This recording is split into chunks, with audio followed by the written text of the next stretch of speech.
이서연은 땀으로 축축한 앞머리를 쓸어 올렸다. 끓어오르는 뚝배기에서 피어오르는 김이 안경 아래 습기를 만들었다. 손님, 여기 김치찌개 나왔습니다.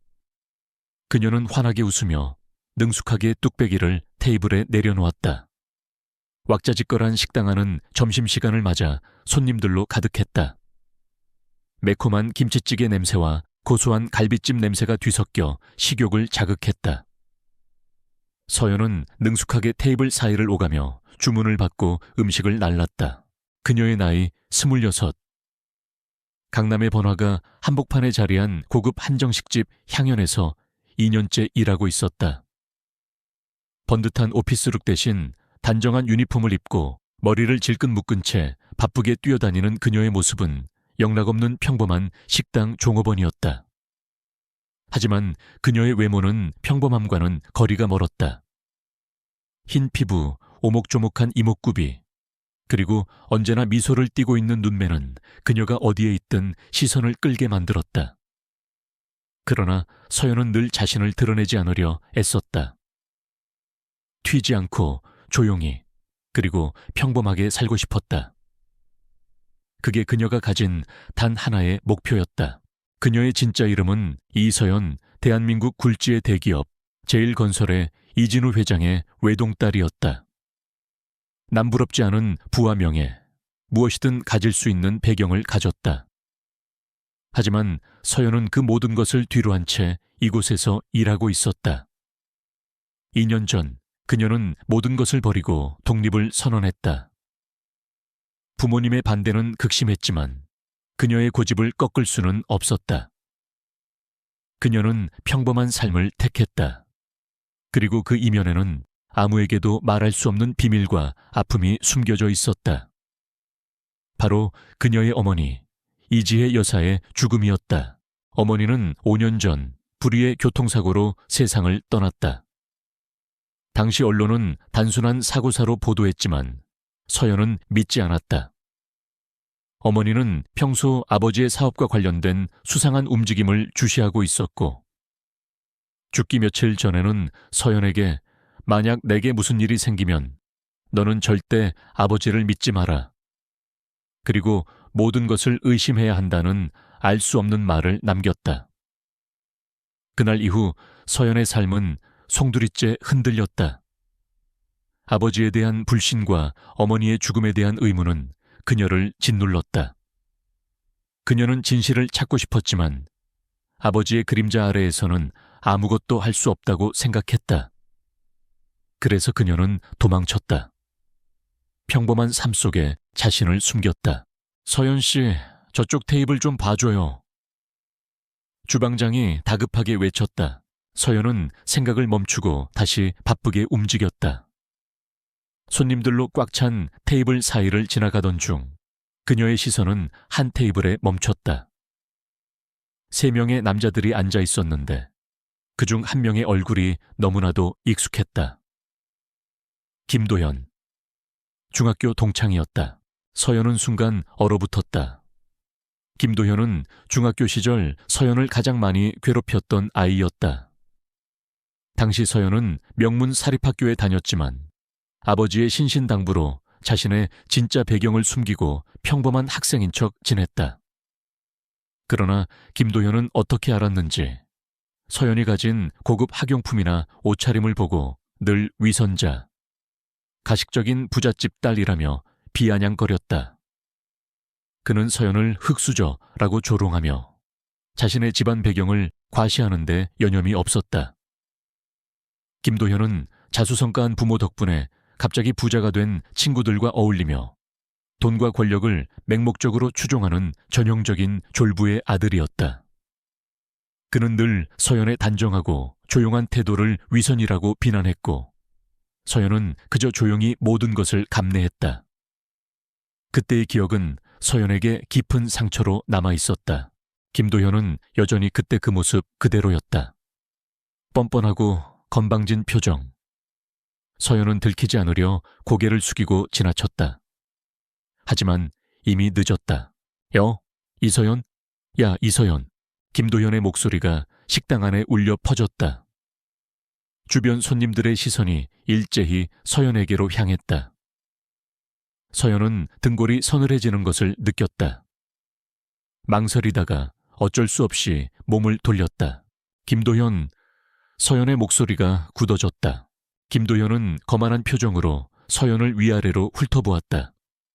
그리고는 비웃듯이 말했다. 야, 이서연, 너 여기 웬일이냐? 설마 여기 직원이야? 그는 낄낄거리며 다른 친구들을 돌아보았다. 야, 봐라. 우리 명문 중학교 다닐 때 그렇게 조신한 척, 있는 척 다 하더니 결국 식당에서 서빙이나 하고 있네. 야, 너네 혹시 제가 진짜 흑수저인 거 알았냐? 부잣집 코스프레인 줄 알았더니 진짜 흑수저였네. 주변 손님들의 웅성거림이 들렸다. 일부 손님들은 수근거렸고 일부는 동정어린 시선으로 서연을 바라보았다. 서연의 얼굴은 뜨겁게 달아올랐다. 심장이 발밑으로 떨어지는 듯했다. 숨고 싶었다. 이대로 땅속으로 꺼져버리고 싶었다. 그녀는 입술을 깨물었다. 애써 평정심을 유지하려 노력했지만 손끝이 미세하게 떨렸다. 김도현, 할 말 없으면 가세요. 서연은 겨우 목소리를 짜냈다. 김도현은 코웃음을 쳤다. 뭘 가? 야, 너 어릴 때부터 나 무시하고 잘난 척하더니 꼴 좋다. 푹. 그렇게 살면 뭐가 돼? 결국 네 수준은 이 정도인 거지. 그의 비웃음은 칼날처럼 서연의 심장을 찔렀다. 그녀는 눈물이 핑 도는 것을 느꼈지만 이를 악물고 참았다. 이 자리에서 약한 모습을 보일 수는 없었다. 그녀는 숨을 깊이 들이마셨다. 괜찮아, 이서연. 괜찮아. 니오 지금 뭐 하는 짓이야. 그때였다. 쩌렁쩌렁 울리는 남자의 목소리가 식당 안을 가득 채웠다. 모두의 시선이 목소리의 근원지로 향했다. 식당 입구에 한 남자가 서 있었다. 잘 재단된 고급 수트를 입고 위험 있는 표정을 짓고 있는 남자였다. 그의 얼굴은 서연과 너무나도 닮아 있었다. 바로 서연의 아버지 이진우 회장이었다. 이진우 회장은 평소에는 좀처럼 식당에 나타나지 않았다. 서연에게 자신의 신분을 숨기라고 늘 강조했기에 서연도 그가 이곳에 올 것이라고는 상상조차 하지 못했다. 그는 격노한 표정으로 김도현을 노려보고 있었다. 그의 눈빛은 날카로운 칼날처럼 김도현을 꿰뚫는 듯했다. 김도현은 이진우 회장을 알아보고는 순간 얼굴이 하얗게 질렸다. 제1건설의 이진우 회장. 그는 재계에서 존경받는 인물이었고 김도현 같은 젊은 졸부들은 감히 범접할 수 없는 거물이었다. 회장님, 어떻게 여기에...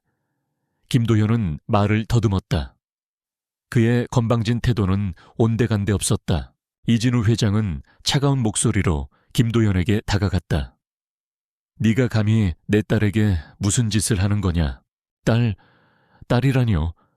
서연이가 회장님 딸이라고요. 김도현은 충격으로 말을 잇지 못했다. 그의 친구들 또한 경악한 표정으로 서연과 이진우 회장을 번갈아 보았다. 이진우 회장은 서연의 어깨를 감싸 안으며 단호하게 말했다. 이 아이는 내 딸이다. 내 딸이 여기서 잠깐 아르바이트를 하는 것을 네가 감히 비웃어. 네가 뭔데 함부로 사람을 판단하고 모욕하는가. 그의 목소리는 식당 전체에 울려 퍼졌다. 주변 손님들은 모두 놀라움과 궁금증이 뒤섞인 표정으로 그들을 지켜보고 있었다. 김도현은 얼굴이 사색이 되어 식은땀을 흘렸다. 그리고 이 식당 건물, 내 소유다. 제1건설 소유의 건물이지. 너 같은 손님은 우리 건물에 발붙일 자격이 없다. 이진우 회장은 식당 매니저를 불렀다.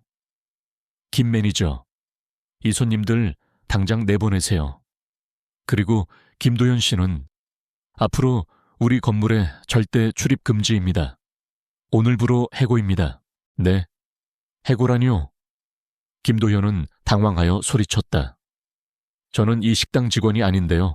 네가 방금 내 딸을 모욕했으니 해고는 당연한 수순이지.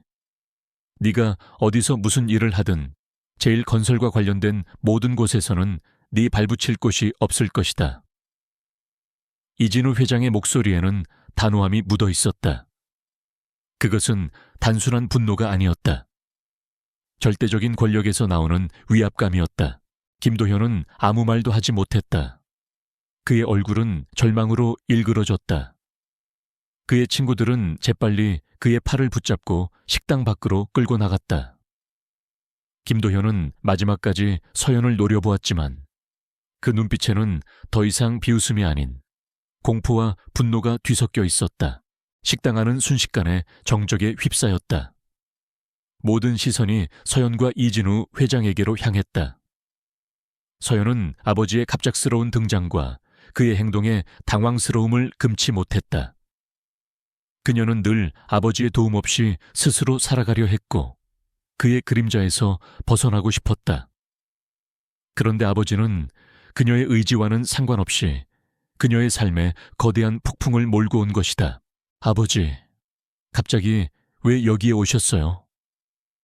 서연은 낮은 목소리로 물었다. 그녀의 목소리에는 원망이 섞여 있었다. 이진우 회장은 서연을 따뜻하게 바라보았다. 네가 위험에 처하는 것을 보고 가만히 있을 수 없었다. 내 딸을 모욕하는데 어떻게 참을 수 있겠니? 제가 언제 위험에 처했다고. 제가 원한 것도 아니잖아요. 서연은 울컥했다. 그녀는 그 순간 아버지의 보호를 받는 것이 아니라 오히려 자신의 삶이 더 복잡해지는 것을 느꼈다. 그녀가 그토록 숨기고 싶어 했던 모든 것이 한순간에 드러나 버렸다.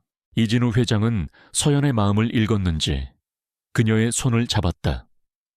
서연아, 이제 더 이상 숨어 지낼 필요 없다. 네가 원한다면 나는 언제든 너를 도울 준비가 되어 있다. 그의 말은 서연에게는 짐처럼 느껴졌다. 그녀는 아버지의 그 도움이 오히려 자신을 더 큰 위험에 빠뜨릴 수 있다고 생각했다. 어머니의 죽음이 아버지와 관련되어 있을지도 모른다는 의심이 그녀를 떠나지 않았기 때문이었다. 식당 매니저가 조심스럽게 다가와 말했다. 회장님, 괜찮으십니까? 불편을 드려 죄송합니다. 됐네. 오늘 일은 신경 쓰지 마라. 그리고 서연이는 오늘 퇴근시켜라. 이진우 회장은 단호하게 말했다. 서연은 마지못해 고개를 끄덕였다. 그녀는 유니폼을 벗고 사복으로 갈아입었다. 옷을 갈아입는 내내 그녀의 머릿속은 복잡했다. 김도현의 비웃음, 아버지의 갑작스러운 등장, 그리고 그의 단호한 행동. 이 모든 것이 마치 거대한 파도처럼 그녀를 덮쳐왔다. 식당 문을 나설 때 그녀는 여전히 웅성거리는 손님들의 시선과 마주쳤다. 일부는 호기심 가득한 눈빛으로, 일부는 질투 섞인 눈빛으로 그녀를 바라보고 있었다. 이제 그녀의 비밀은 더 이상 비밀이 아니었다. 그녀는 제1건설 이진우 회장의 딸이라는 꼬리표를 달게 되었다. 그리고 그것은 그녀가 가장 원치 않았던 일이었다. 식당 밖에는 이진우 회장의 검은 세단이 기다리고 있었다. 이진우 회장은 서연에게 차에 타라고 손짓했다. 서연은 마지못해 채 올랐다. 차 안은 고요했다. 이진우 회장은 운전석에 집으로 가라고 지시했다. 서연아, 그동안 여기서 얼마나 고생이 많았니? 이제 집으로 돌아가자. 아버지가 널 지켜주겠다. 이진우 회장의 목소리에는 진심 어린 걱정이 담겨 있었다. 하지만 서연은 그 말이 불편했다. 그녀는 창밖을 바라보았다. 멀어져가는 식당 건물은 그녀의 평범했던 삶의 마지막 흔적처럼 느껴졌다. 이제 그녀의 삶은 다시 과거의 그림자에 갇히게 될 터였다. 김도현의 비웃음은 그녀의 심장을 찔렀지만 아버지의 갑작스러운 등장은 그녀의 모든 것을 뒤흔들었다. 그녀는 자신이 피하고 싶었던 운명의 수레바퀴가 다시금 굴러가기 시작했음을 직감했다. 어머니의 죽음에 대한 진실, 아버지의 숨겨진 비밀, 그리고 자신을 둘러싼 알 수 없는 위험들. 이 모든 것이 이제 그녀의 눈앞에 펼쳐질 터였다. 그녀는 이 모든 것을 감당할 준비가 되어 있을까? 이서연은 아버지의 차 안에서 창밖을 응시했다. 흐릿한 가로등 불빛이 빠르게 스쳐 지나갔다. 김도현의 비웃음과 아버지의 갑작스러운 등장이 여전히 머릿속을 맴돌았다. 아버지는 운전 내내 그녀의 눈치를 보며 말을 걸었지만 서연은 단답형으로 대답할 뿐이었다. 그녀의 마음속에는 설명할 수 없는 불안감과 함께 아버지에 대한 복잡한 감정이 뒤섞여 있었다. 집으로 돌아오자 거대한 저택은 여전히 화려했지만 서연에게는 차갑고 낯설게 느껴졌다. 그녀는 2년 전 집을 나설 때의 결심을 다시 한번 되새겼다. 아버지의 그림자에서 벗어나 진실을 찾고 싶었다.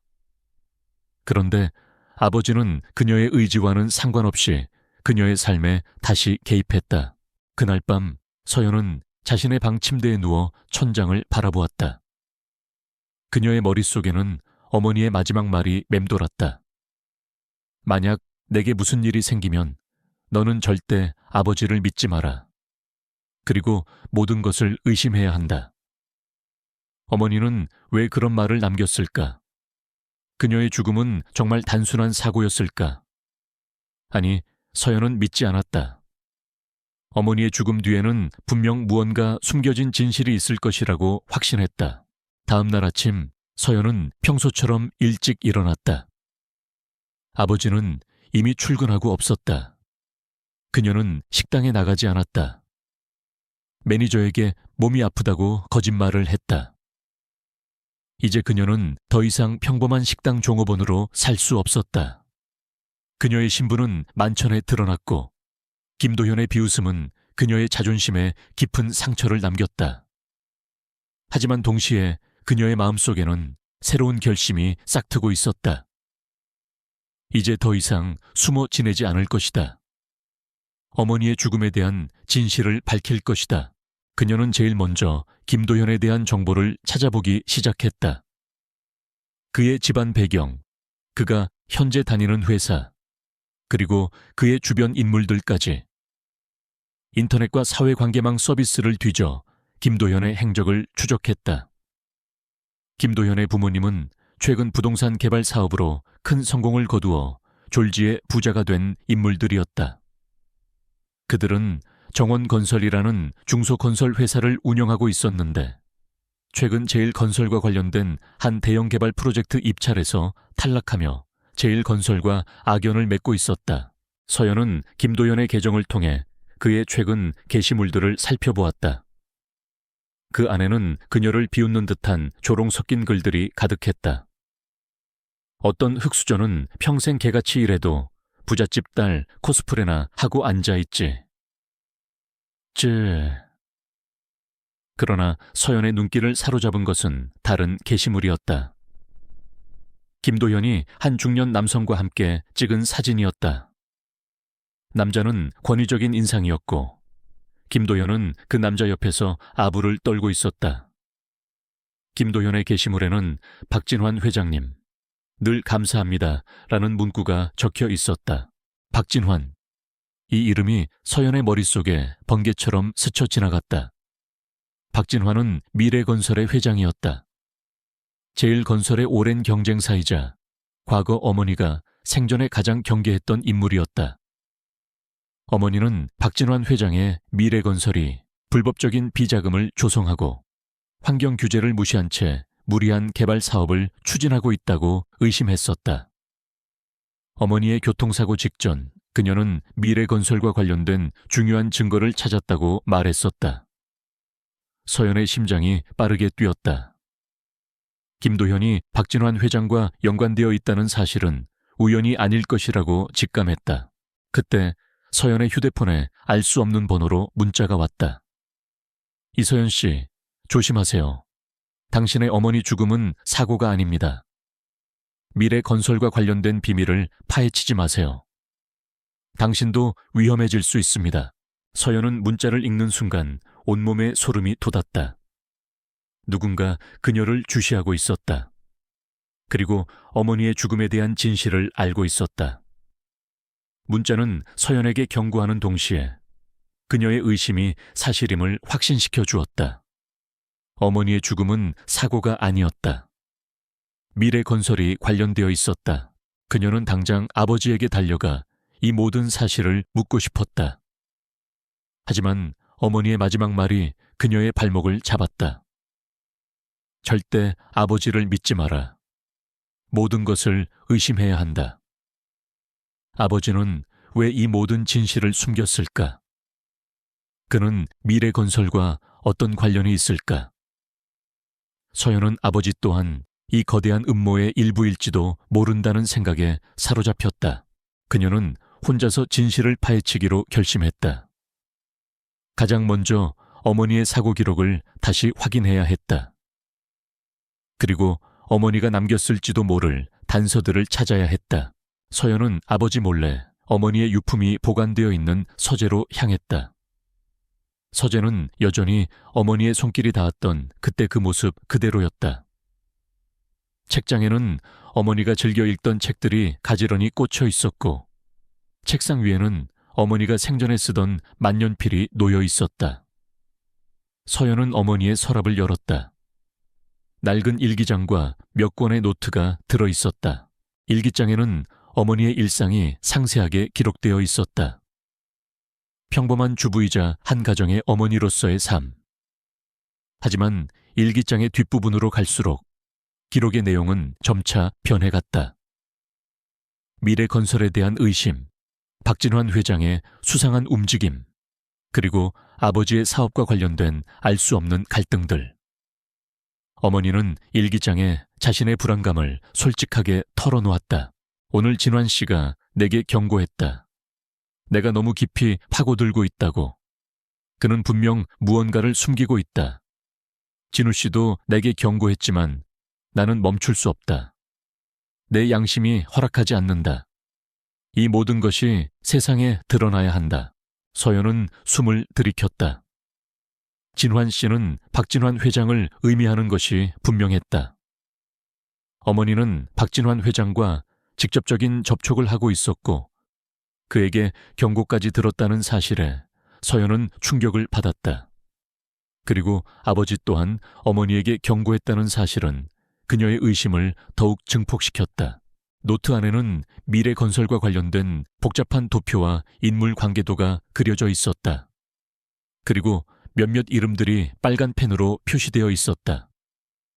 그 중에는 박진환 회장의 이름도 선명하게 쓰여 있었다. 노트의 마지막 페이지에는 알 수 없는 문구가 적혀 있었다. 진실은 그림자 속에 숨겨져 있다.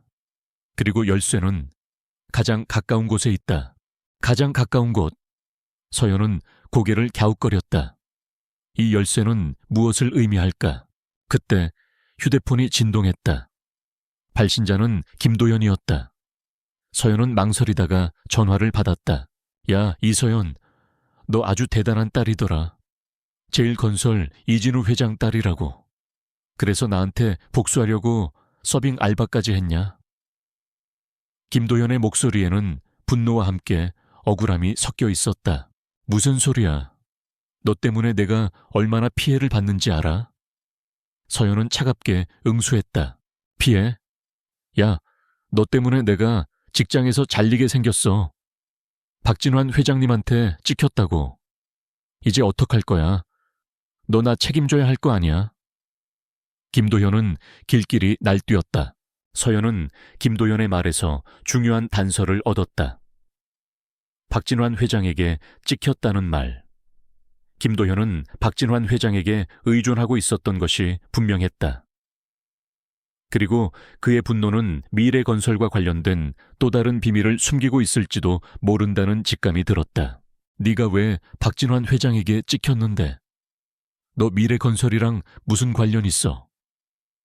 서연은 단도직입적으로 물었다. 김도현은 순간 말을 멈췄다. 그리고는 비웃듯이 말했다. 웃기고 있네. 내가 왜 너한테 그런 걸 알려줘야 하는데? 야, 이서연. 너 나한테 복수하려고 이런 거지. 내가 너의 그 위선적인 가면을 벗겨줄 테니까 두고 봐. 그는 전화를 끊었다. 서연은 김도현의 말에서 진실의 그림자가 드리워져 있음을 느꼈다. 김도현은 박진환 회장의 약점을 잡고 있었거나 혹은 그에게 이용당하고 있는 것이 분명했다. 그녀는 김도현을 통해 박진환 회장에게 접근할 수 있을지도 모른다고 생각했다. 그녀는 곧바로 김도현의 계정을 다시 살펴봤다. 그리고 김도현이 최근에 자주 방문했다고 표시된 한 바의 이름을 발견했다. 블랙아웃.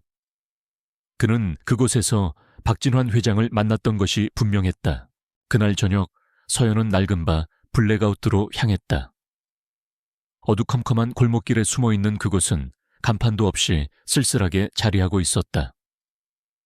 문을 열고 들어서자 시끄러운 음악 소리와 담배 연기, 그리고 술 냄새가 뒤섞여 코를 찔렀다.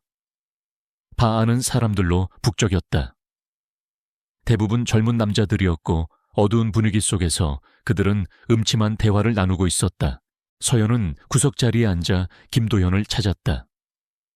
한참을 기다리자 김도현이 한 무리의 남자들과 함께 나타났다. 그는 술에 잔뜩 취한 듯 비틀거리고 있었다. 그리고 그 무리 중에는 박진환 회장의 얼굴도 보였다. 그는 권위적인 모습으로 김도현과 다른 남자들에게 무언가를 지시하고 있었다. 서연은 조심스럽게 그들의 대화를 엿들었다. 박진환 회장은 김도현에게 제일 건설의 약점을 찾아내라고 지시하고 있었다.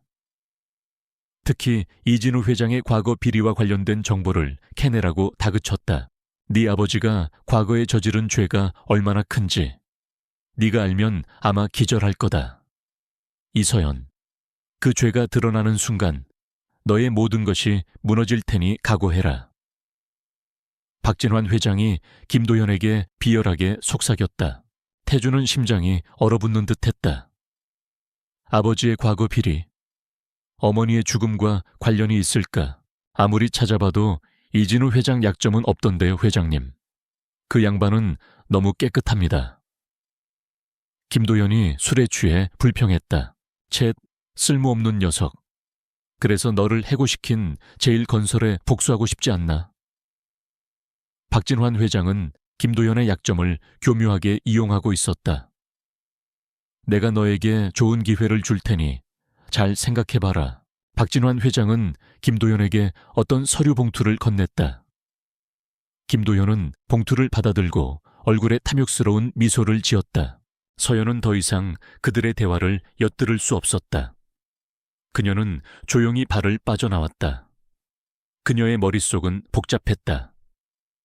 아버지가 숨기고 있는 과거의 진실, 그리고 그것을 이용하려는 박진환 회장. 김도현은 그들의 싸움에 이용당하고 있는 꼭두각시일 뿐이었다. 그녀는 집에 돌아와 노트북을 켰다.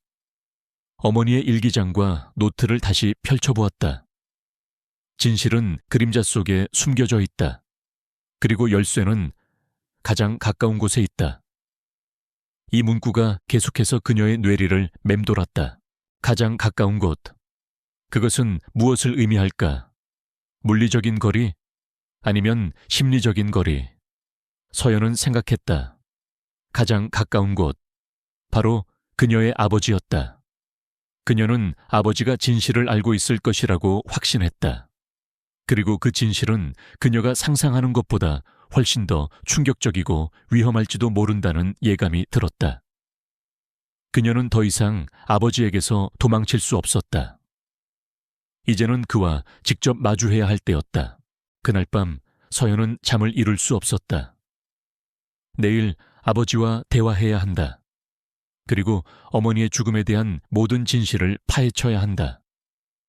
그것이 그녀가 어머니에게 해줄 수 있는 마지막 위로이자 자신의 삶을 되찾는 유일한 방법이라고 생각했다.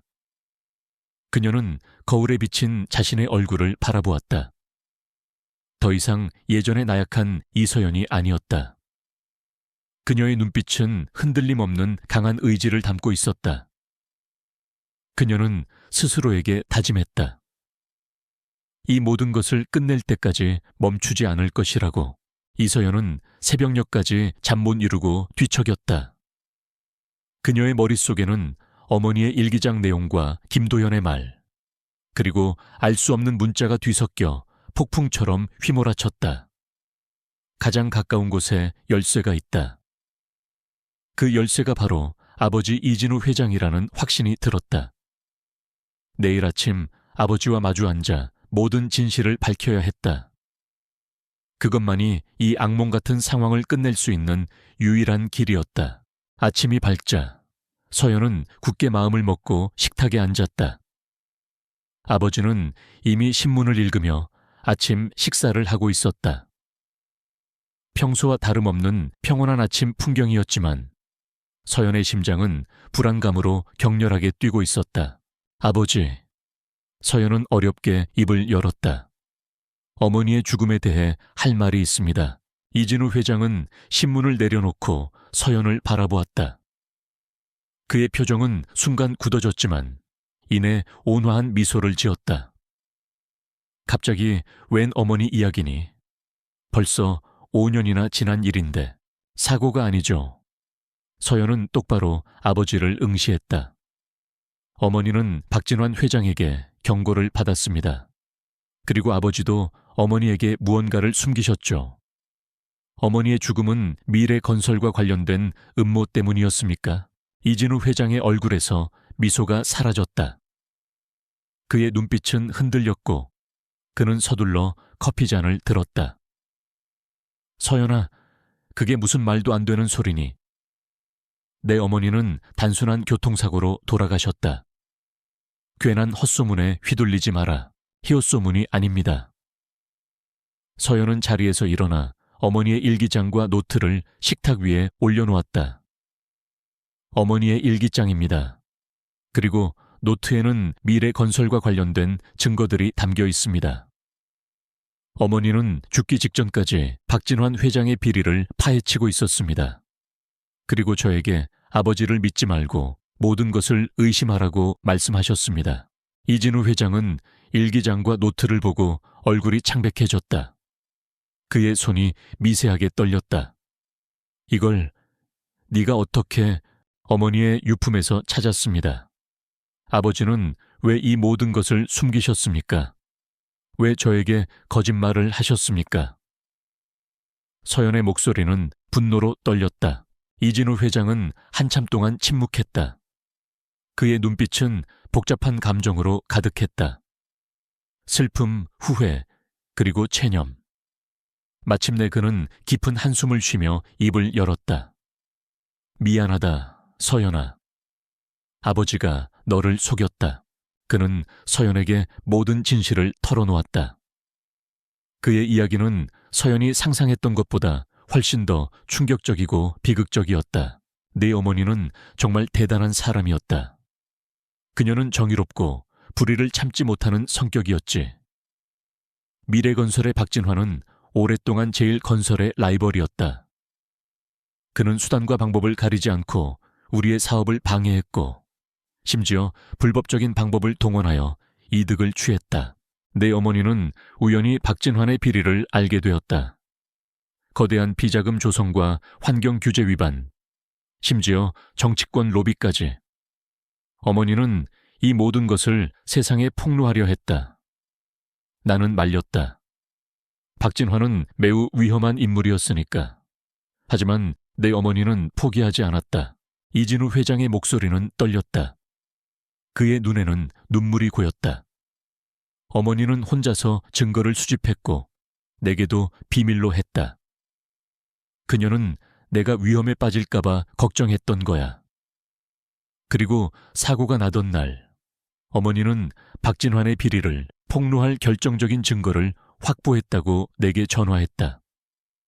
하지만 그녀는 기자회견장으로 향하던 길에 박진환이 고용한 트럭에 의해 사고를 당했다. 서연은 숨을 들이켰다. 그녀의 직감이 맞았다. 어머니의 죽음은 사고가 아니었다. 살인이었다. 나는 그 사실을 알았지만 아무것도 할 수 없었다. 박진환은 이미 언론과 경찰을 장악하고 있었다. 내가 진실을 밝히려 하면 제일건설과 너마저 위험해질 것이라고 협박했다. 나는 너를 지키기 위해 진실을 은폐할 수밖에 없었다. 네 어머니의 죽음을 단순한 사고로 위장했고 너에게는 모든 것을 잊고 살아가라고 했다. 이진우 회장은 고개를 숙였다. 어머니의 마지막 말은 내가 박진환에게 협박당하고 있다는 것을 알았기 때문이었을 것이다. 너마저 위험에 빠뜨리고 싶지 않았던 거야.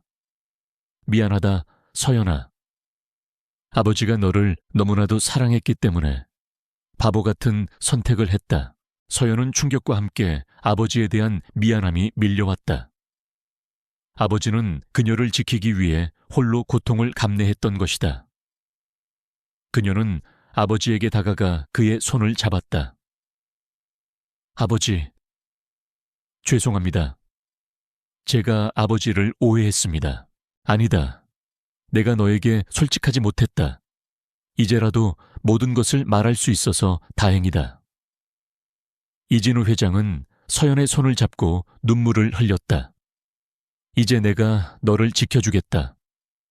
네 어머니의 억울한 죽음을 반드시 밝힐 것이다. 그들은 오랫동안 서로를 끌어안았다. 오랜 오해가 풀리고 부녀 간의 믿음이 다시금 회복되는 순간이었다.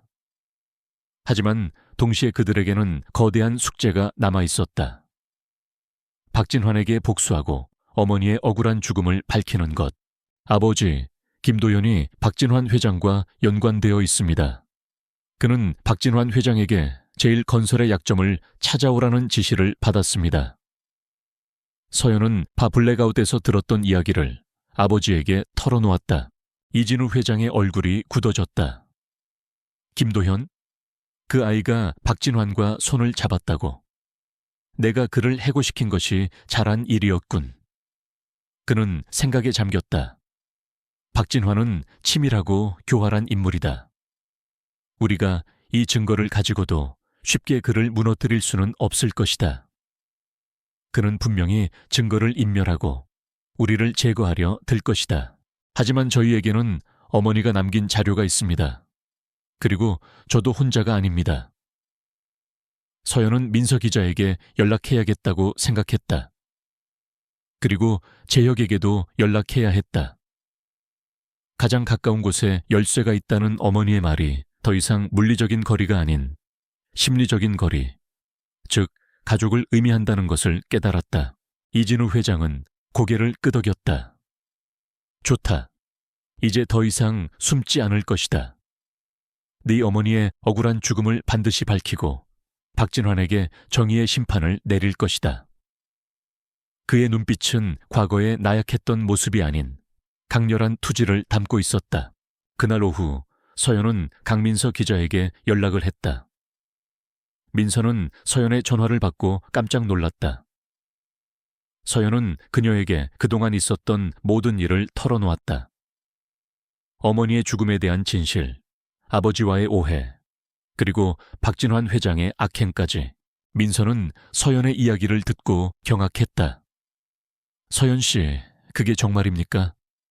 박진환 회장이 직접 개입했다니. 이건 단순한 비리가 아니라 살인 사건입니다. 이 자료들을 세상에 폭로해야 합니다. 하지만 너무 위험합니다. 박진환 회장은 우리가 이 모든 것을 알고 있다는 것을 눈치챘을 겁니다. 서연은 걱정스럽게 말했다. 그래서 저 같은 기자가 있는 겁니다. 진실을 밝히는 것이 저의 사명입니다. 제가 도와드리겠습니다. 제가 가진 모든 네트워크를 동원하여 박진환 회장의 비리를 파헤치고 어머니의 억울한 죽음을 세상에 알릴 겁니다. 민서의 목소리에는 강한 결의가 담겨 있었다. 서연은 민서의 도움에 안도감을 느꼈다. 혼자서는 감당하기 힘든 싸움이었다.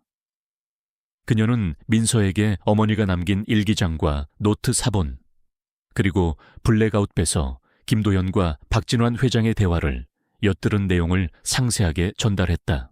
민서는 자료들을 검토하며 말했다. 이 자료들이 결정적인 증거가 될 수 있습니다. 특히 김도연이 박진환 회장과 연관되어 있다는 사실은 중요합니다. 그를 통해 박진환 회장의 약점을 파고들 수 있을 겁니다. 김도현은 자신이 박진환 회장에게 이용당하고 있다는 사실을 모르고 있는 것 같습니다. 아니면 알면서도 어쩔 수 없이 따르고 있는지도 모르고요. 서연은 말했다. 민서는 고개를 끄덕였다. 그럴 가능성이 높습니다. 김도현은 박진환 회장의 꼬리일 뿐입니다. 우리는 그 꼬리를 잡고 몸통을 흔들어야 합니다. 그들은 앞으로의 계획을 논의했다. 민서는 제1건설의 내부 고발자와 접촉하여 박진환 회장의 비리와 관련된 추가 증거를 확보하기로 했다. 태주는 아버지 이진우 회장과 함께 박진환 회장의 움직임을 주시하고 혹시라도 있을 위협에 대비하기로 했다. 하지만 그들의 계획은 생각보다 쉽지 않았다. 박진환 회장은 이미 모든 것을 예측하고 있었다. 그들의 움직임을 감지한 박진환 회장은 즉시 역공을 시작했다. 제1건설의 주가가 폭락하기 시작했고 제1건설과 관련된 협력사들이 줄줄이 계약을 취소하기 시작했다. 언론에서는 제1건설의 비리와 이진우 회장의 과거 스캔들에 대한 악의적인 소문들이 퍼져나가기 시작했다. 모든 것이 박진환 회장의 계획적인 움직임이었다. 회장님, 주가가 심각합니다. 이대로 가다가는 제1건설이 위험해질 수 있습니다. 비서실장이 다급하게 보고했다. 이진우 회장은 침묵했다. 그의 얼굴에는 깊은 고뇌의 그림자가 드리워졌다. 그는 서연을 바라보았다. 그의 선택 하나가 제1건설의 운명뿐만 아니라 서연의 미래까지 좌우할 수 있었다. 서연은 아버지의 표정을 보고 말했다. 아버지, 괜찮습니다. 저희는 포기하지 않을 겁니다. 할머니의 억울한 죽음을 밝히고 박진환 회장의 악행을 세상에 알려야 합니다. 그때 민서에게 다시 연락이 왔다. 그녀의 목소리는 다급했다. 서연 씨, 큰일 났어요. 제1건설의 모든 내부 전산망이 해킹당했습니다. 그리고 박진환 회장이 언론에 제1건설의 불법 비리 증거를 확보했다고 발표했습니다. 조작된 자료로 저희를 공격하려는 것 같아요. 태주는 심장이 멎는 듯했다. 박진환 회장은 그들이 예상했던 것보다 훨씬 더 빠르고 치밀하게 움직이고 있었다. 그들은 이제 사면초에 놓였다. 모든 증거가 조작되고 제1건설이 위기에 처한 상황에서 어떻게 박진환 회장의 진실을 세상에 알릴 수 있을까? 그때 태준의 머릿속에 한 가지 생각이 스쳐 지나갔다. 어머니의 노트에 쓰여 있던 마지막 문구. 진실은 그림자 속에 숨겨져 있다. 그리고 열쇠는 가장 가까운 곳에 있다. 이 문구는 단순히 아버지를 의미하는 것이 아니었다. 어머니는 또 다른 무언가를 숨겨두셨을지도 모른다. 박진환 회장이 절대로 찾을 수 없는 곳에 그녀는 아버지에게 말했다. 아버지, 어머니가 남긴 또 다른 단서가 있을지도 모릅니다. 박진환 회장이 찾을 수 없는 곳에요. 이진우 회장의 눈빛이 흔들렸다. 그는 잠시 생각에 잠기더니 고개를 끄덕였다. 내 어머니는 항상 모든 것에 대비하는 사람이었다. 분명히 무언가를 남겼을 것이다. 어디에 있을까? 그들은 다시 어머니의 유품을 찾아 나섰다. 방과 서재를 샅샅이 뒤졌다. 하지만 아무것도 찾을 수 없었다. 그때 서연의 시선이 어머니의 생일 선물로 주었던 작은 오르골에 멈췄다. 오르골은 어머니의 침대 옆 탁자에 놓여 있었다. 서연은 오르골을 들었다. 멜로디를 재생하자 아름다운 선율이 흘러나왔다. 서연은 문득 어머니가 이 오르골을 유난히 아꼈던 기억이 떠올랐다. 어머니는 늘 이 오르골을 보며 미소 지었고 서연에게 이 안에 너와 나의 비밀이 숨겨져 있다고 말했었다. 서연은 오르골 밑바닥을 더듬었다. 그리고 작은 홈을 발견했다. 손톱으로 홈을 누르자 오르골의 밑판이 열리며 작은 USB 드라이브가 나타났다. 찾았다. 서연이 소리쳤다. 그녀의 심장이 빠르게 뛰었다. 이것이 바로 어머니가 남긴 마지막 열쇠임이 분명했다. 그들은 서둘러 USB 드라이브를 노트북에 연결했다. 드라이브 안에는 미래그룹 프로젝트 X라는 제목의 파일이 있었다. 파일을 열자 미래건설의 모든 불법 비리 자료들과 함께 박진환 회장의 살인교사 증거, 그리고 제일건설을 무너뜨리려는 그의 음모에 대한 상세한 계획서가 담겨 있었다. 그리고 가장 충격적인 것은 제일건설 내부의 배신자가 누구인지에 대한 정보도 함께 담겨 있었다. 자료는 매우 구체적이고 치밀했으며 박진환 회장이 조작한 자료들과는 차원이 달랐다. 이게 다였다니. 이진우 회장은 말을 잇지 못했다. 그의 눈에서는 뜨거운 눈물이 흘러내렸다. 어머니가 목숨을 바쳐 지켜내고 남긴 진실이었다. 민서의 얼굴에는 희미한 미소가 떠올랐다. 서연 씨, 우리가 이겼습니다. 이 자료들이라면 박진환 회장을 무너뜨릴 수 있습니다. 그리고 제일건설을 지킬 수 있습니다. 서연은 USB 드라이브를 든 채 굳게 다짐했다. 이제 더 이상 물러서지 않을 것이다. 어머니의 희생을 헛되이 하지 않을 것이다. 그녀는 이 모든 진실을 세상에 알리고 박진환 회장에게 정의의 심판을 내릴 것이다. 그리고 그녀 자신 또한 과거의 그림자에서 벗어나 진정한 자유를 찾을 것이다. 이 싸움은 이제 시작이었다. 이서연은 손에 들린 USB 드라이브를 꽉 쥐었다. 어머니가 남긴 마지막 단서. 그 안에는 미래건설 박진환 회장의 모든 악행이 담겨 있었다. 그리고 가장 충격적인 것은 제일건설 내부의 배신자가 누구인지에 대한 정보였다. 그녀의 심장이 불안감으로 요동쳤다. 이진우 회장과 강민서 기자의 얼굴에도 긴장감이 역력했다. 이 자료라면 충분합니다. 박진환 회장을 무너뜨릴 수 있어요. 민서가 떨리는 목소리로 말했다. 그녀의 눈빛은 확신에 차 있었다. 하지만 이 자료가 세상에 공개되는 순간 우리 모두 위험해질 수 있습니다. 박진환 회장은 자신이 궁지에 몰리면 어떤 짓이든 할 겁니다. 상관없습니다. 서연의 목소리는 단호했다. 어머니의 억울한 죽음을 밝히고 박진환의 악행을 세상에 알려야 합니다. 더 이상 숨을 수는 없어요. 이진우 회장은 서연의 결의에 찬 눈빛을 보고 고개를 끄덕였다. 그래, 이제 더 이상 물러설 곳은 없다. 내 어머니의 희생이 헛되지 않도록 우리가 반드시 이 싸움에서 이겨야 한다.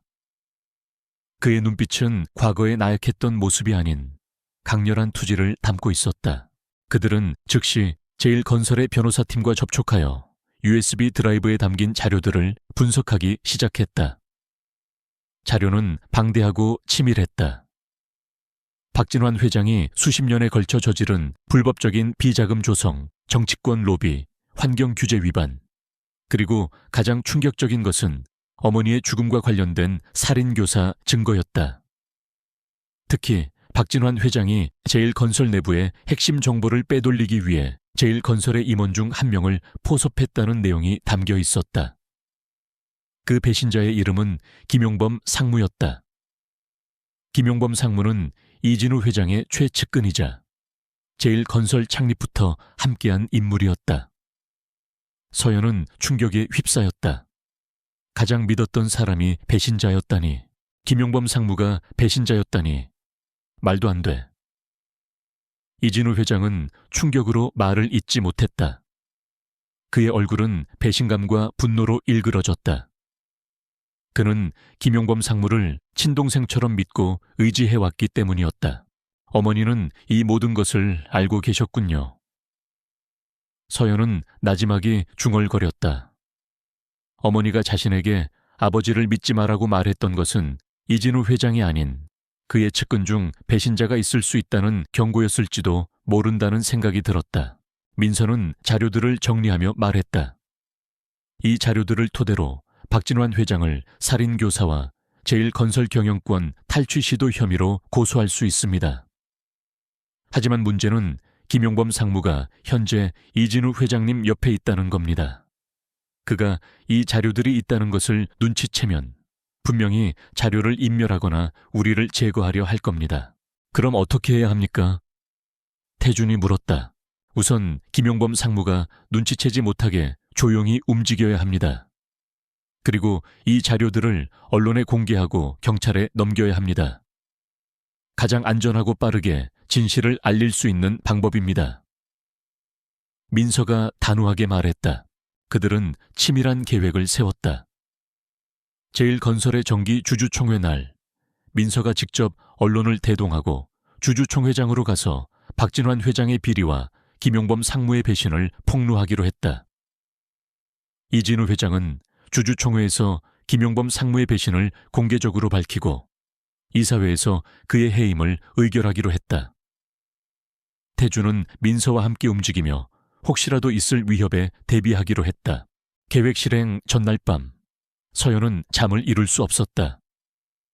그녀의 마음속에는 복수심과 함께 두려움이 공존했다. 어머니의 죽음 이후 그녀를 괴롭혔던 모든 악몽을 끝낼 수 있는 기회였다. 하지만 동시에 그녀의 삶이 송두리째 뒤바뀔 것이라는 예감에 불안했다. 그녀는 어린 시절의 기억을 더듬었다. 어머니의 따뜻한 손길, 아버지와의 행복했던 순간들. 그 모든 기억들이 어머니의 죽음 이후 그녀에게는 고통으로 변했다. 하지만 이제는 아니었다. 그녀는 이 모든 고통을 끝내고 새로운 삶을 시작할 준비가 되어 있었다. 다음 날 아침 제일건설 사옥 앞은 취재진과 시위대들로 북적였다. 박진환 회장의 악의적인 보도와 제일건설의 주가 폭락 사태로 인해 대중의 관심이 집중되어 있었다. 이진우 회장은 굳은 표정으로 사옥 안으로 들어섰다. 그의 옆에는 김용범 상무가 평소와 다름없이 충성스러운 모습으로 서 있었다. 하지만 이진우 회장의 눈빛은 김용범 상무에게 향할 때마다 차갑게 식어 있었다. 서연은 민서와 함께 제일건설 사옥 근처의 한 카페에 숨어 있었다. 그녀의 손에는 USB 드라이브가 들려 있었다. 민서는 노트북을 켜고 실시간으로 제일건설 주주총회 중계를 지켜보고 있었다. 주주총회가 시작됐습니다. 이진우 회장님이 연설을 시작하네요. 민서가 말했다. 이진우 회장은 차분하지만 단호한 목소리로 연설을 시작했다. 그는 제일건설을 둘러싼 최근의 루머와 비리 의혹에 대해 해명하고 제일건설이 결코 불법적인 행위를 저지르지 않았음을 강조했다. 그리고는 김용범 상무를 향해 시선을 돌렸다. 그리고 오늘 이 자리에서 저는 제일건설에 깊은 상처를 입힌 배신자의 존재를 밝히고자 합니다. 그 배신자는 바로 김용범 상무입니다. 이진우 회장의 말이 끝나자마자 주주총회장은 술렁였다. 모두가 충격에 휩싸였다. 김용범 상무는 얼굴이 사색이 되어 이진우 회장을 바라보았다. 그의 표정에는 당혹감과 함께 분노가 스쳐 지나갔다. 회장님, 그게 무슨 말씀이십니까? 제가 제일건설을 위해 얼마나 헌신했는지 아시지 않습니까? 김용범 상무는 소리쳤다. 네가 제일건설을 위해 헌신했다고. 네가 박진환에게 제일건설의 모든 기밀을 넘기고 제일건설을 파멸시키려 했다는 증거가 여기에 있다. 이진우 회장은 탁자 위에 USB 드라이브를 내밀었다. 그것은 서연이 어머니의 오르골에서 찾은 그 USB 드라이브의 사본이었다. 김용범 상무는 USB 드라이브를 보고 몸이 경직되었다. 그의 얼굴은 공포로 일그러졌다. 그는 이진우 회장에게 달려들어 USB 드라이브를 빼앗으려 했다. 하지만 이미 늦었다. 제일건설의 보안팀이 김용범 상무를 제지했다. 그때였다. 민서가 서연에게 신호를 보냈다. 지금입니다. 서연과 민서는 카페를 뛰쳐나와 제일건설 사옥으로 향했다. 이미 사옥 앞에는 민서가 미리 연락해둔 언론사 기자들이 대기하고 있었다. 민서는 기자들 앞에 서서 미리 준비한 자료들을 내밀었다. 저는 강민서 기자입니다. 오늘 이 자리에서 저는 제일건설 이진우 회장의 전 부인이자 이서연 씨의 어머니인 이지혜 여사의 죽음과 관련된 충격적인 진실을 폭로하고자 합니다. 민서의 목소리는 확신에 차 있었다. 이지혜 여사의 죽음은 단순한 교통사고가 아니었습니다. 미래건설 박진환 회장의 살인교사였습니다. 그리고 제일건설 내부의 김용범 상무가 박진환 회장과 결탁하여 이 모든 음모를 계획했습니다. 민서의 폭로에 기자들은 경악하며 카메라 플래시를 터뜨렸다. 그들은 민서가 내민 USB 드라이브 사본과 함께 그녀의 말을 받아 적기 시작했다. 민서는 박진환 회장의 모든 비리와 김용범 상무의 배신 행위를 상세하게 폭로했다. 그녀의 목소리는 분노와 정의감으로 가득했다. 이것은 단순한 기업 비리가 아닙니다. 권력을 이용한 살인과 파괴의 음모입니다. 저는 이 모든 자료를 경찰에 제출할 것이며 박진환 회장과 김용범 상무는 반드시 법의 심판을 받을 것입니다. 그때 경찰차가 제일건설 사옥 앞으로 빠르게 진입했다. 민서가 미리 경찰에도 신고해둔 것이었다. 경찰은 제일건설 주주총회장으로 향했다. 주주총회장은 아수라장이었다. 김용범 상무는 체포되어 끌려나가고 있었고 이진우 회장은 굳은 표정으로 자리에 서 있었다. 기자들은 플래시를 터뜨리며 그의 모습을 담았다. 경찰이 박진환 회장에게 다가갔다. 박진환 회장은 당황한 기색이 역력했다. 무슨 짓들이냐? 내가 누군지 알아? 박진환 회장님, 살인교사 및 제일건설 경영권 탈취 시도 혐의로 긴급 체포합니다. 경찰이 수갑을 꺼내 들었다. 박진환 회장은 저항하려 했지만 경찰은 단호했다. 그는 결국 수갑을 차고 경찰차에 오르지 못했다. 그의 얼굴은 분노와 절망으로 일그러졌다. 그는 서연과 이진우 회장을 노려보았다. 그의 눈빛에는 살기가 가득했다. 이대로 끝나지 않을 것이다. 내가 반드시 너희를 파멸시킬 것이다. 그의 외침은 허공으로 흩어졌다. 제일건설 사옥 앞은 기자들의 플래시와 함성으로 가득했다. 뉴스 속보가 실시간으로 퍼져나갔다. 미래건설 박진환 회장, 살인교사 혐의로 체포. 제일건설 내부 배신자 김용범 상무 구속. 서연은 이 모든 광경을 지켜보았다. 그녀의 눈에서는 뜨거운 눈물이 흘러내렸다. 어머니의 억울한 죽음이 마침내 세상에 알려지는 순간이었다. 그녀의 곁에는 아버지와 민서가 함께 서 있었다. 그들은 서로의 손을 잡았다. 오랜 시간 동안 그들을 짓눌렀던 그림자가 걷히는 순간이었다. 하지만 서연은 알고 있었다. 이것은 끝이 아니었다. 박진환 회장은 자신이 궁지에 몰리면 어떤 짓이든 할 것이라고 했다. 그는 분명히 마지막 발악을 할 것이다. 그들은 아직 안심할 수 없었다. 정의의 심판이 내려지기 전까지 그들은 계속해서 경계해야 했다. 경찰 조사가 시작되었다. 제일건설 내부에서는 김용범 상무와 관련된 모든 자료들이 압수되었다. 그의 컴퓨터와 휴대폰, 그리고 사무실 금고까지 샅샅이 뒤졌다. 그 안에는 박진환 회장과 김용범 상무의 통화 기록, 제일건설의 기밀을 넘긴 증거, 그리고 어머니의 교통사고를 조작한 상세한 계획서까지 모두 담겨 있었다. 모든 증거는 그들의 죄를 명백하게 증명했다. 김용범 상무는 처음에는 혐의를 부인했지만 압도적인 증거 앞에서 결국 모든 것을 자백했다.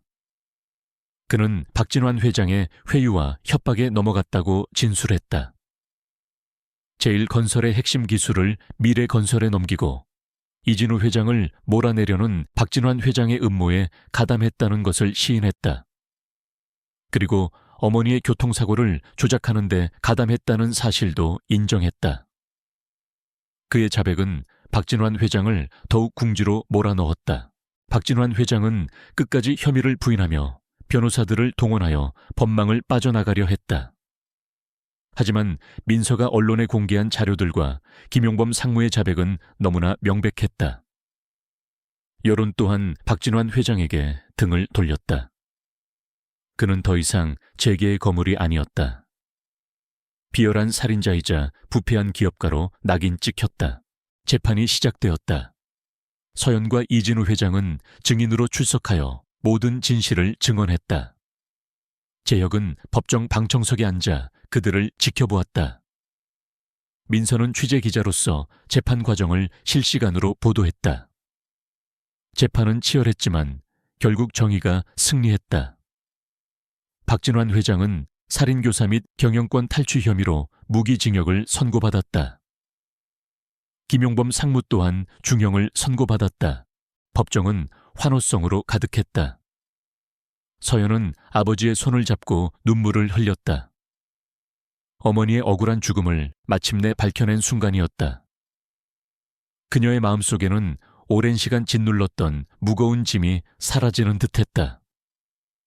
그녀는 법정 밖으로 나와 하늘을 올려다보았다. 맑고 푸른 하늘. 그곳에 어머니의 미소가 떠오르는 듯했다. 하지만 그녀는 알고 있었다.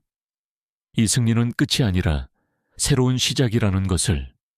그녀는 이 모든 고통을 통해 더욱 강해졌다. 이제 그녀는 더 이상 숨어 지내지 않을 것이다. 자신의 진짜 이름으로 자신의 진짜 삶을 살아갈 것이다. 그리고 어머니의 뜻을 이어받아 세상의 부조리에 맞서 싸울 것이다. 그녀의 옆에는 아버지와 민서가 있었고 언제나 그녀를 지지해 줄 것이었다. 그들의 앞에는 밝고 새로운 미래가 펼쳐져 있었다. 이서연은 법정을 나서는 순간 맑고 푸른 하늘을 올려다보았다. 따스한 햇살이 그녀의 얼굴을 감쌌다. 지난 몇 년간 그녀를 짓눌렀던 거대한 그림자가 걷히는 듯했다. 어머니의 억울한 죽음이 마침내 세상에 알려지고 박진환 회장과 김용범 상무가 법의 심판을 받았다. 정의가 승리했다. 그녀의 옆에는 이진우 회장이 서 있었다. 그의 얼굴에는 깊은 안도감과 함께 슬픔이 교차했다. 그는 서연의 손을 꽉 잡았다. 수고했다, 서연아. 내 어머니도 분명 자랑스러워 하실 거야. 강민서 기자는 카메라를 든 채 그들을 향해 다가왔다. 그녀의 눈빛은 여전히 뜨거웠지만 그 안에는 깊은 인간적인 연민이 담겨 있었다. 서연 씨, 이진우 회장님, 정말 대단한 일을 해내셨습니다. 이 사건은 대한민국 사회에 큰 경종을 울릴 겁니다. 그들은 함께 제일 건설 사옥으로 돌아왔다. 사옥 앞은 여전히 기자들로 북적였지만 분위기는 이전과 사뭇 달랐다. 제일 건설에 대한 악의적인 소문들은 사라졌고 이진우 회장과 서연의 용기 있는 행동에 대한 긍정적인 평가가 쏟아져 나왔다. 회사 내부에서도 변화의 바람이 불었다. 김용범 상무의 배신은 직원들에게 큰 충격을 주었지만 동시에 이진우 회장의 굳건한 리더십과 서연의 진실을 향한 열정은 직원들의 신뢰를 다시 얻게 했다. 제일건설은 위기를 넘기고 더욱 단단해졌다. 하지만 서연의 마음속에는 여전히 해결되지 않은 숙제가 남아있었다. 어머니의 유품에서 찾은 USB 드라이브에는 미래그룹 프로젝트 X라는 이름의 파일이 있었다. 그리고 그 파일 안에는 박진환 회장의 비리 자료뿐만 아니라 제일건설을 무너뜨리려는 그의 음모에 대한 상세한 계획서가 담겨 있었다. 그리고 제일건설 내부의 배신자가 김용범 상무라는 사실. 그녀는 이 모든 진실을 알게 되었지만 아직 완벽하게 모든 것을 이해한 것은 아니었다. 특히 박진환 회장이 왜 그렇게까지 제일건설을 파괴하려 했는지, 그 깊은 뿌리에는 무엇이 있었는지 궁금했다. 어느 날 저녁 서연은 아버지와 함께 저녁 식사를 하고 있었다. 식탁 위에는 조용하고 평화로운 분위기가 감돌았다. 아버지, 박진환 회장이 왜 그렇게까지 제일건설을 파괴하려 했는지 궁금합니다. 단순히 라이벌 관계 때문만은 아닌 것 같아요. 서연이 조심스럽게 물었다. 이진우 회장은 잠시 숟가락을 내려놓았다. 그의 얼굴에는 어두운 그림자가 드리워졌다. 박진환, 그는 나와 아주 오래된 악연이 있다. 그는 서연에게 과거의 이야기를 들려주었다. 이야기는 서연이 태어나기 훨씬 전 이진우 회장이 건설업계에 발을 들여놓기 시작했을 무렵으로 거슬러 올라갔다. 박진환은 나와 같은 학교 선배였다. 그는 머리가 좋고 야망이 큰 사람이었지. 하지만 수단과 방법을 가리지 않는 냉혹한 면이 있었다. 우리는 작은 건설 회사에서 함께 일한 적이 있었다. 그때 박진환은 회사의 중요한 프로젝트를 가로채기 위해 동료를 모함하고 심지어 회사 자금을 빼돌리려 했다. 내가 그 사실을 알고 그를 막았다. 그때부터 박진환은 내게 깊은 원한을 품었다. 그는 회사를 나와 미래 건설을 세웠고 어떻게든 나를 뛰어넘으려 했다. 그는 나를 자신의 성공을 가로막는 방해물로 여겼지. 내가 제일 건설을 키우고 승승장구할 때마다 그는 뒤에서 온갖 비열한 방법으로 나를 공격했다. 네 어머니가 파헤쳤던 비리들도 그 과정에서 일어난 일이었다. 이진우 회장은 한숨을 쉬었다. 그는 자신의 탐욕을 채우기 위해 모든 것을 파괴할 수 있는 괴물 같은 존재가 되었다.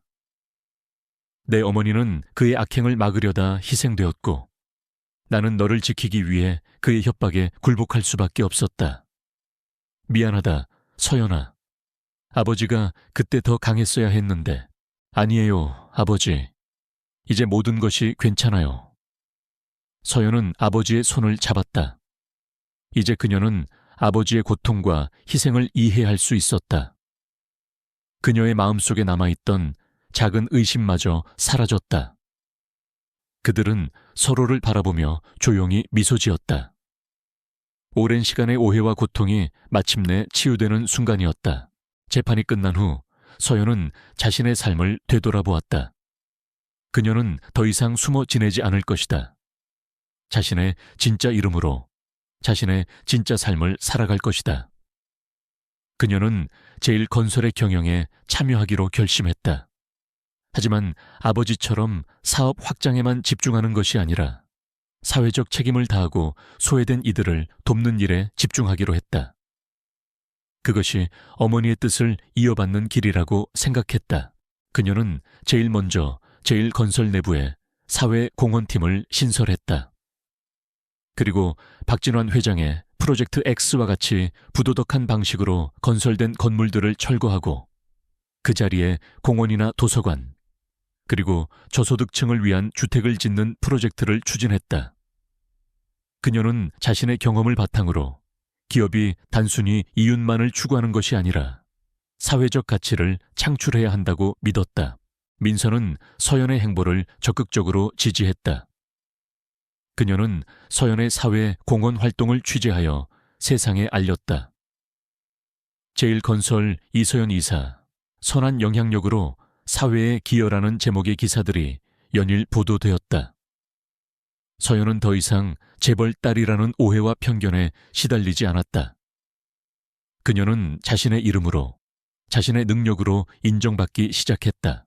그녀는 제1건설의 젊은 리더로서 직원들에게 새로운 비전을 제시했다. 수직적인 기업 문화를 개선하고 직원들의 의견을 존중하며 창의적이고 혁신적인 아이디어를 적극적으로 수용했다. 제1건설은 서연의 리더십 아래 새롭게 변화하고 발전했다. 강민서 기자와의 관계도 더욱 돈독해졌다. 그들은 이제 단순한 취재원과 기자 관계를 넘어 서로에게 깊은 신뢰를 보내는 친구가 되었다. 민서는 서연의 조언자이자 멘토 역할을 해주었고 서연은 민서의 정의로운 기자 정신을 존경했다. 그들은 종종 만나 함께 커피를 마시며 미래에 대한 이야기를 나누었다.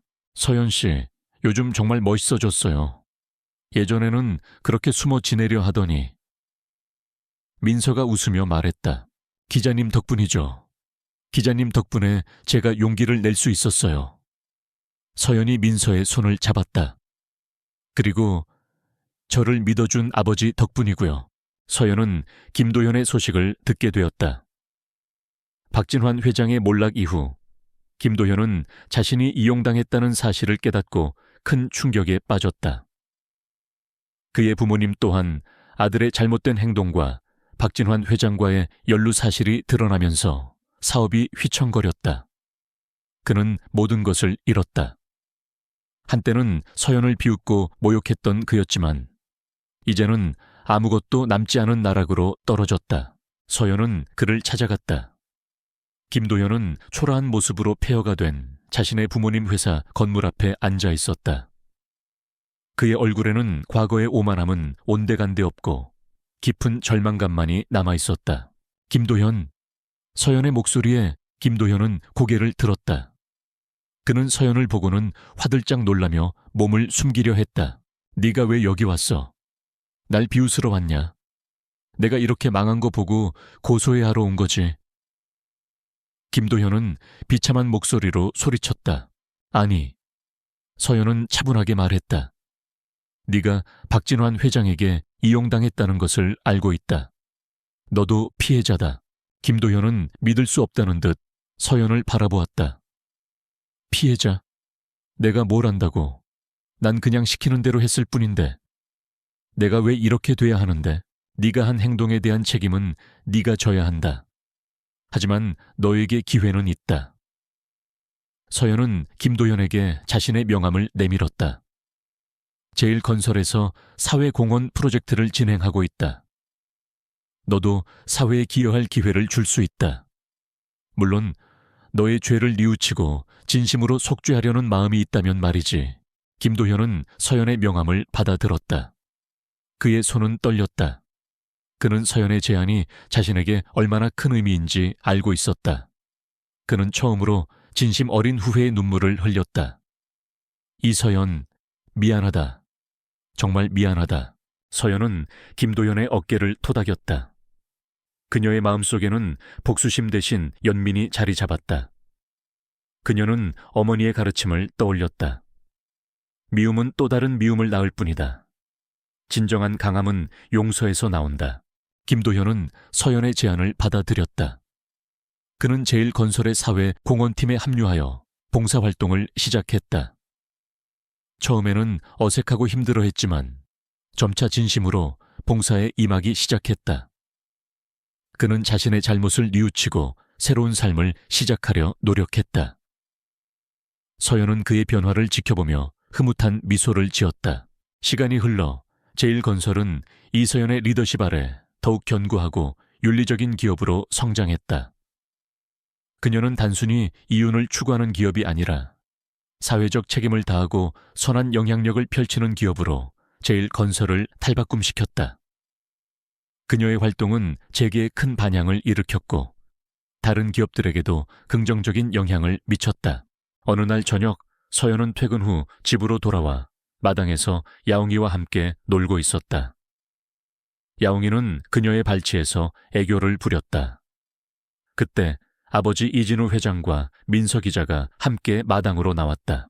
서연아, 잠깐 이야기 좀 할까? 이진우 회장이 말했다. 서연은 의아해하며 그들을 바라보았다. 민서의 얼굴에는 희미한 미소가 떠올랐다. 서연 씨, 좋은 소식이 있어요. 민서가 말했다. 제일건설의 사회 공헌 프로젝트를 취재하던 중에 흥미로운 정보를 얻게 되었습니다. 민서는 제일건설이 재건축을 진행하던 한 고아원 건물에 대한 이야기를 꺼냈다. 그 고아원은 희망고아원이라는 이름의 오래된 시설이었는데 오래전에 폐쇄되어 방치되어 있던 곳이었다. 서연의 사회 공헌 프로젝트 중 하나로 그곳을 도서관으로 리모델링하는 계획이 진행 중이었다. 그 고아원의 옛 기록을 살펴보던 중에 한 아이의 입양 기록을 발견했습니다. 민서가 서연의 눈을 똑바로 바라보았다. 그 아이의 이름은 별이었습니다. 그리고 그 아이의 생년월일과 특징이 어머니의 USB 드라이브에 있던 미래그룹 프로젝트 X파일 속 한 아이의 정보와 정확히 일치했습니다. 서연은 순간 숨을 들이켰다. 별이 어머니의 USB 드라이브에서 발견했던 박진환 회장의 불법적인 인체 실험에 이용된 아이들 중 한 명이었다. 그리고 어머니의 노트에 3개의 달 중 마지막 한 명으로 언급되었던 아이. 설마 별이가 살아있었다는 건가요? 서연의 목소리가 떨렸다. 네. 민서가 고개를 끄덕였다. 그 아이는 입양된 후 새로운 이름으로 살고 있었습니다. 그리고 제가 그 아이의 현재 주소를 알아냈습니다. 서연은 가슴이 벅차올랐다. 어머니가 그토록 찾아 헤맸던 마지막 퍼즐 조각. 그녀의 또 다른 가족. 지금 당장 만나러 갈까요? 서연이 말했다. 그녀의 눈빛은 기대감으로 빛났다. 이진우 회장은 서연의 손을 잡았다. 그래, 이제는 모든 진실을 마주하고 새로운 시작을 할 때다. 그들은 다음 날 민서가 알아낸 별이의 주소로 향했다. 그곳은 평범한 주택가에 있는 작은 집이었다. 서연의 심장은 빠르게 뛰었다. 그녀는 초인종을 눌렀다. 잠시 후 문이 열리고 한 여자가 나타났다. 그녀의 얼굴은 펜던트 속 어린 여자아이의 모습과 많이 닮아 있었다. 그리고 그녀의 눈빛은 마치 오랜 꿈에서 깨어난 듯 아련한 슬픔을 담고 있었다. 저희는 당신의 가족을 찾으러 왔습니다. 당신은 혹시 별이 씨입니까? 서연이 떨리는 목소리로 물었다. 여자는 눈물을 글썽이며 고개를 끄덕였다. 오래 기다렸어요. 언니, 그 순간 야옹이가 여자의 발치로 달려가 그녀의 다리에 몸을 비볐다. 여자는 야옹이를 안아 올렸다. 달, 너였구나. 네가 나를 찾아준 거구나. 그들은 모두 눈물을 흘렸다. 오랜 시간 흩어졌던 가족이 마침내 한자리에 모이는 순간이었다. 그들은 서로를 끌어안고 말없이 흐느꼈다. 그들의 눈물 속에는 잃어버린 시간의 아픔과 마침내 찾은 가족의 따뜻함이 함께 녹아 있었다. 할머니의 고독한 죽음에서 시작된 비극적인 이야기는 이렇게 기적적인 만남으로 아름답게 마무리되었다. 그들은 이제 3개의 달이 되어 서로의 삶을 밝혀줄 것이다. 야옹이, 그 신비로운 달은 그들의 곁에서 영원히 함께할 것이다. 이서연은 눈앞에 서 있는 여자를 바라보았다. 펜던트 속 어린아이의 모습이 나이든 여인의 얼굴에 오버랩되었다. 그녀의 심장은 벅차올랐다. 이진우 회장과 강민서 기자의 눈에도 눈물이 고였다. 제가 별입니다. 여자가 나지막이 말했다.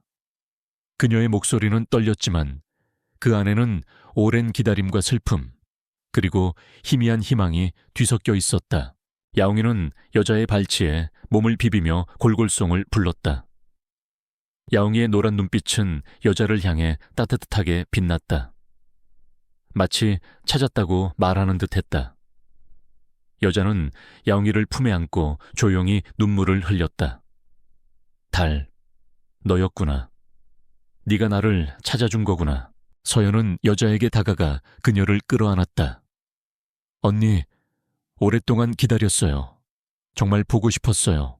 그들은 말없이 서로를 끌어안고 흐느꼈다.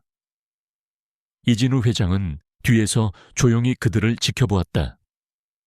그의 눈에도 뜨거운 눈물이 흘러내렸다. 잃어버렸던 딸을 다시 찾은 것 같은 기분이었다. 별이의 본명은 한별. 그녀는 어머니 이지혜 여사가 프로젝트 X에서 구해낸 아이들 중 한 명이었다. 이지혜 여사는 한별이를 안전한 곳으로 보내기 위해 한 고아원에 맡겼고, 그곳에서 한별이는 새로운 이름으로 입양되어 평범한 삶을 살고 있었다. 하지만 그녀는 늘 자신이 잃어버린 기억과 알 수 없는 공허함을 느끼며 살아왔다. 야옹이가 그녀에게 나타나 그녀를 이끌어주기 전까지는 한별이는 서연과 이진우 회장, 그리고 민서에게 자신의 이야기를 들려주었다. 저는 어릴 적부터 이상한 꿈을 꾸곤 했습니다. 어두운 방, 차가운 주사기, 그리고 수많은 아이들의 울음소리. 마치 실제 같았지만 저는 그것이 꿈이라고 생각했습니다. 입양된 후에도 저는 늘 외로웠습니다.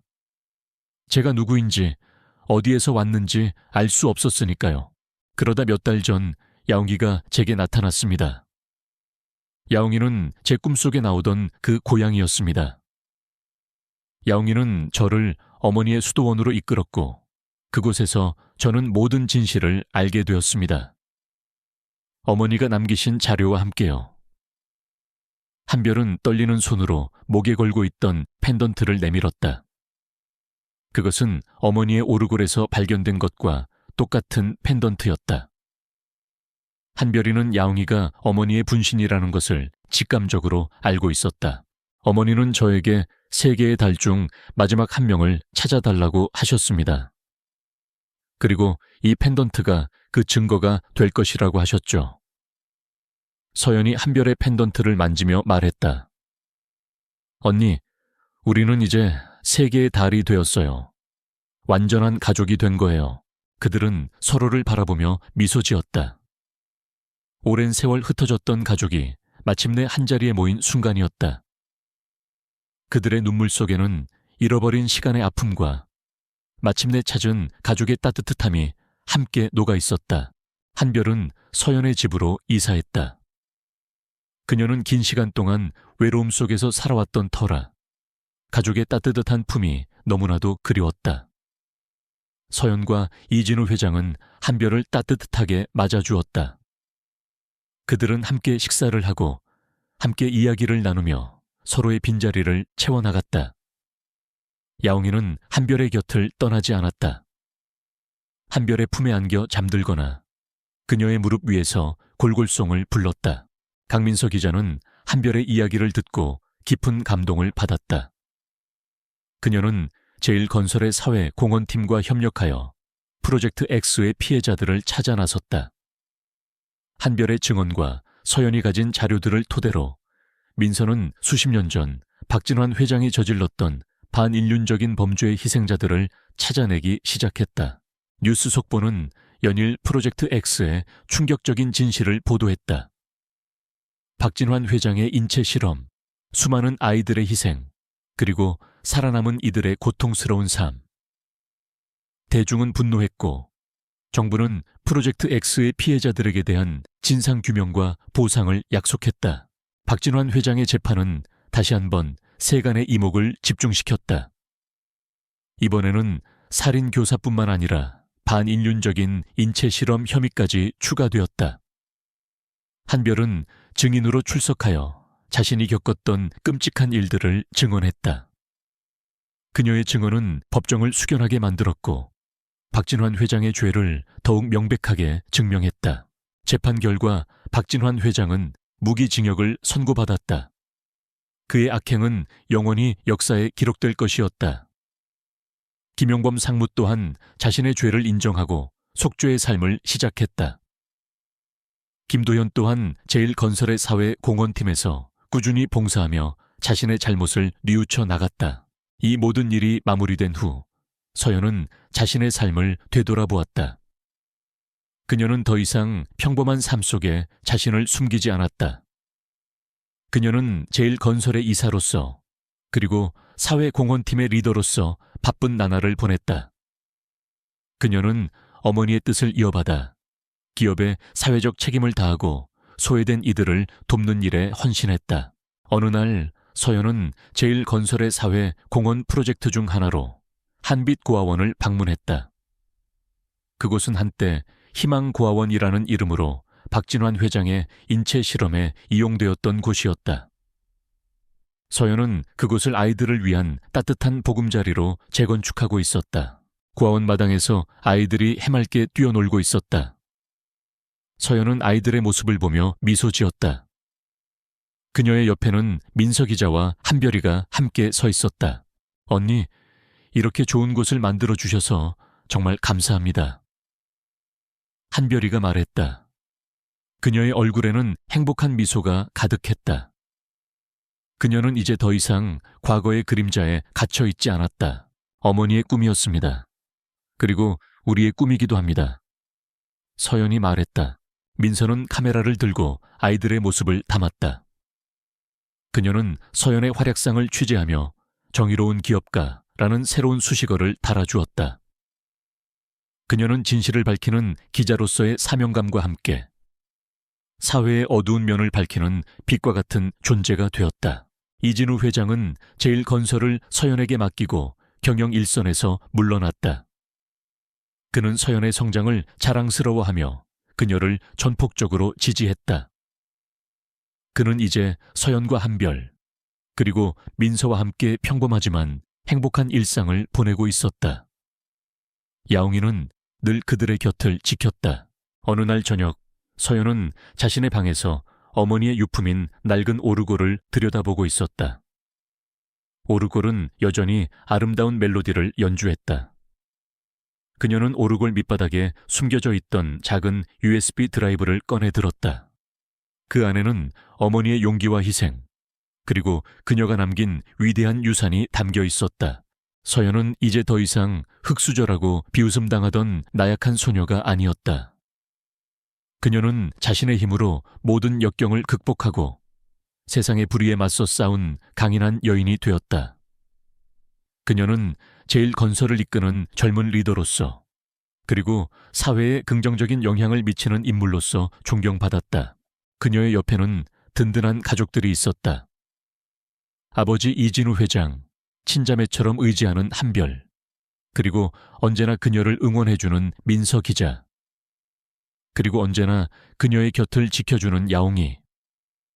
그들은 함께 힘든 시간을 이겨냈고 이제는 서로에게 의지하며 새로운 미래를 만들어가고 있었다. 서연은 마당으로 나갔다. 달빛이 마당을 환하게 비추고 있었다. 야옹이는 마당 한가운데서 달을 올려다보고 있었다. 그의 노란 눈빛은 달빛처럼 영롱하게 빛났다. 서연은 야옹이의 옆에 앉아 달을 올려다보았다. 세계의 달이라는 어머니의 말이 떠올랐다. 그녀와 한별, 그리고 그들을 인도해준 야옹이. 그들은 서로에게 빛이 되어주며 어둠 속을 밝혀나갈 것이다. 그녀의 삶은 더 이상 과거의 그림자에 갇혀있지 않았다.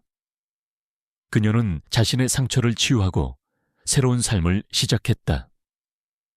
그녀는 어머니의 뜻을 이어받아 세상의 사랑과 희망을 전파하는 존재가 되었다. 그녀의 이야기는 많은 사람들에게 용기와 희망을 주었고, 제일건설은 단순히 건물을 짓는 회사가 아닌 사람들의 삶을 변화시키고 사회에 기여하는 기업으로 기억될 것이었다. 그녀의 앞에는 밝고 아름다운 미래가 펼쳐져 있었다.